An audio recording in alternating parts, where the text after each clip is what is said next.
Good morning. Welcome to Time in His Word. Boy, what a week. What a week.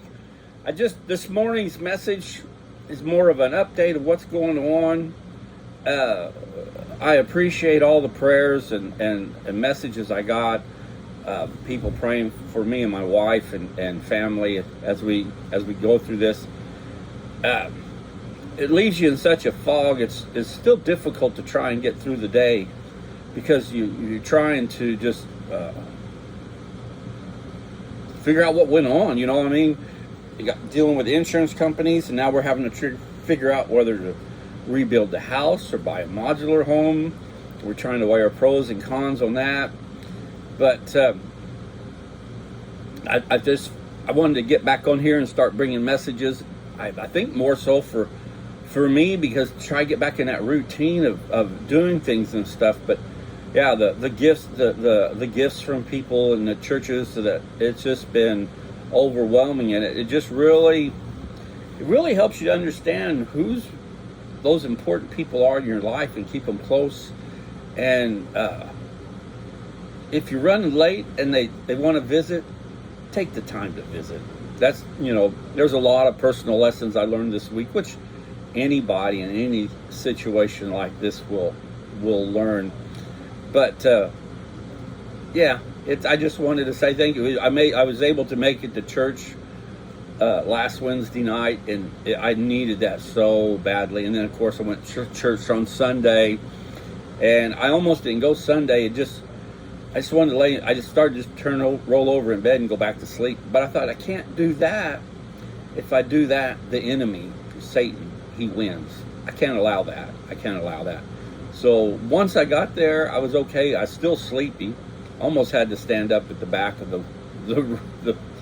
the sanctuary in the back of Sunday class to stay awake. But I was there, and afterwards I was glad that I had gotten up and went, because we had to meet again with the contractor on Sunday afternoon to go over some stuff, and it like I said, it's just overwhelming. So over the next few days or weeks or so, I might throw something in there about what's going on and what we're going with, but we still,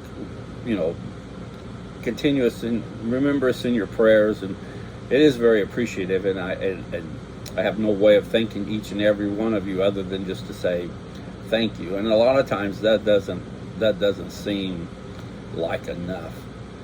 At times, with what's happening to us, I feel like Job in the Old Testament, where Satan says to Jesus, to God, about Job, what about this guy? And God says, you can do whatever you want to him, but you can't take his life. And he just really wailed on Job. And so as I look and see what he went through, I'm thinking, yeah, it's bad, but it could be worse. You know what I mean?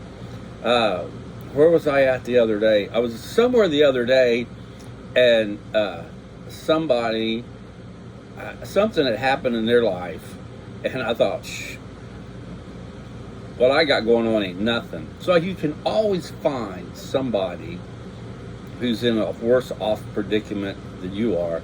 At the time, you might not think you can, but you can. But as a Christian, all I have to rely on is the Word of God and the promises in there, and knowing that God will take care of me.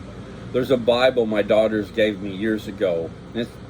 It's special because it's a gift from them. And then also, I'm thinking it's about 10 or 12 years ago that they gave it to me. So I've got all kind of notes in the columns. I've mentioned to you before how I write in my Bible. I've got notes like, if I'm looking at one passage in New Testament, there might be something I found in the Old Testament or some others that tie together. All those tie together good. So I've got a lot of notes like that. And I had thought I had grabbed that Bible when I got out of the house on Monday, and I thought all week that it was in the back of my pickup and truck. And when I got ready to go to church on Wednesday night, I couldn't find it. And that was just it just floored me.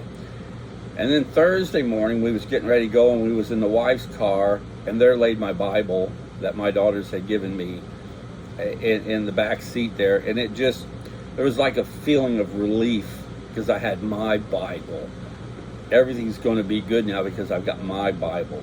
And my preacher, when I got to church on Wednesday night, that's the first time that I could remember.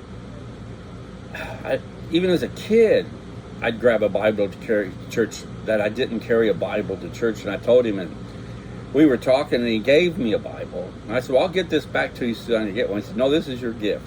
He said, this is a gift to start your library back up. Because I have a pretty extensive library that's probably lost of religious books, Bibles, and different translations. And, all, you know, if you go into a preacher's office and you see all those books, I had something similar to that. And I'm thinking most of that might be lost. He said, this is your first book to start your library back. And I wrote in the front page of it who gave it to me, when they gave it to me, and why. But it really, you know, I'd always knew the Bible was an important part of my life. And Wednesday, when I couldn't find it to go to church, it just got the best of me, because I had lost my Bible. I didn't take care of my Bible. It's that of an important book to me. And I pray, and I'm sure a lot of you that are listening are the same way. You have your favorite Bible, and you don't go anywhere without that Bible. And it means the world to you. And so finding that Bible has seemed to help make me get through the days easier, because I've got my Bible. I want to share a verse with you that's helping me through this week. And there's a number of ones, but in Philippians 4:13 it says, I can do all things through him who strengthens me. And that's how me and the wife and my family are getting through this. He's strengthening me to get through this. What's the outcome on the other end going to be? I have no clue. It'll work out how it's supposed to, and when it does, it'll be great. And I'll look back and I can see how this disaster, this in my life, strengthened me both in my walk and in my faith. But just think about that today. Think about how if something that is important to you, you can't find, how that would affect your life. Because, like I said, Wednesday, I was overwhelmed because I'd lost my Bible. But I found it, and I was able to go forward. Think about that. If you don't have Jesus Christ in your life, how are you getting through struggles, just daily struggles, let alone 2 weeks ago we buried my mother, and then the following Monday our house burns down to the ground and we have nothing. But yet we're able to keep pressing forward. Is it difficult? Oh yeah. Is each day getting easier? Yeah, but it's still difficult. But one of the verses, like I said, that I cling to is Philippians 4:13. I can do all things through him who strengthens me. Who's strengthening you in your walk today?